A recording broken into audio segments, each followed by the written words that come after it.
Good morning, good afternoon, good evening, wherever you are, whatever time it is. Welcome to the Secrets of a Ghostwriter.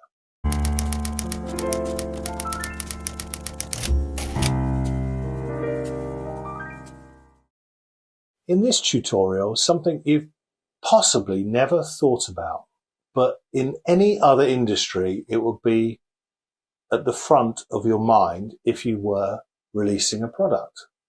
So let's talk about helping your reader read your book. Now, believe it or not, I'm not a colossal reader because I spend a lot of my life rereading manuscripts that I'm writing.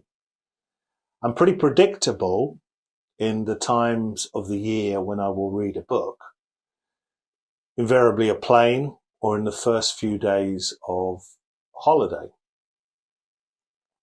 That's about it for me. We know that people are avid readers. We wouldn't be doing this otherwise. But lives are really busy.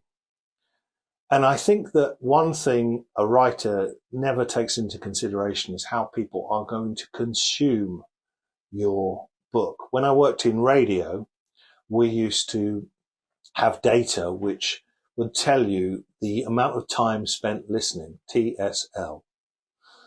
So if you were doing a morning radio show that was successful, people might listen for half an hour in the morning.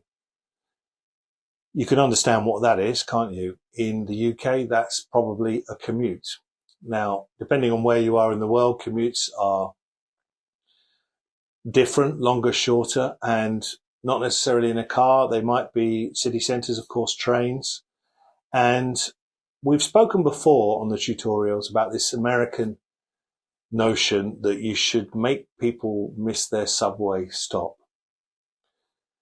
I think what you've got to accept when you write, and this is so hard because all you want to do is write the best story.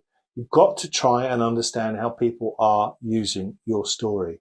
And you've got to accept the reality, which is that unless perhaps retired or rehabilitating, or they're reading very quick, or this is how they spend their entire weekends, I don't think most people are going to read a book in one go.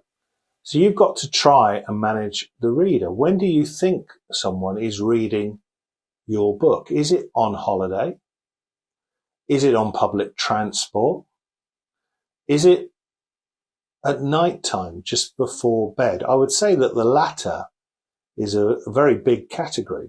It's your own personal time, your downtime, after a long day before everything starts again tomorrow. So people think about cliffhangers. People think about books coming to a big conclusion where all the loose ends get tied up.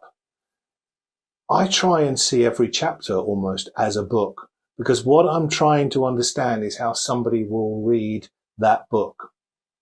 I'm trying to give them a safety exit point.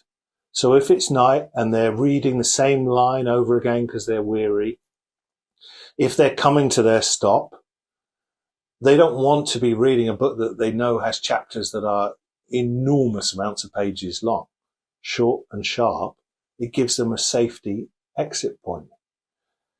And of course, the skill in your writing will determine how the reader feels at the moment that they get out. But if you were to try and define what those safety exit points are, well, just think of how you might watch a television program that you're not binging on a box set, which of course many people do these days. So that notion that you might have to wait another week for your favorite show is by and large gone. A lot of people do watch TV outside of real time and in one go.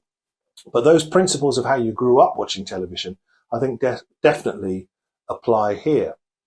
So you've got to give people an out, and that out must be, I don't want to put this book down, but I know that's a really good place to do it. It's really simple. So that's why I see every chapter as a book, and I'm not necessarily looking for a cliffhanger at the end of every chapter, but I'm mindful of the fact that chapter ends are probably the likeliest place where someone is going to duck out because real life gets in the way.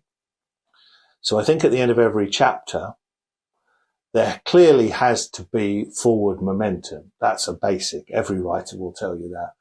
You're sowing a seed or you're planting an element that might not pay off on the next page, but is going to come good at some point. I think the reader understands that seeds get planted and get picked up later. But there's the clear dividing line, that clear cutoff point. It's safe for me to put the book down here.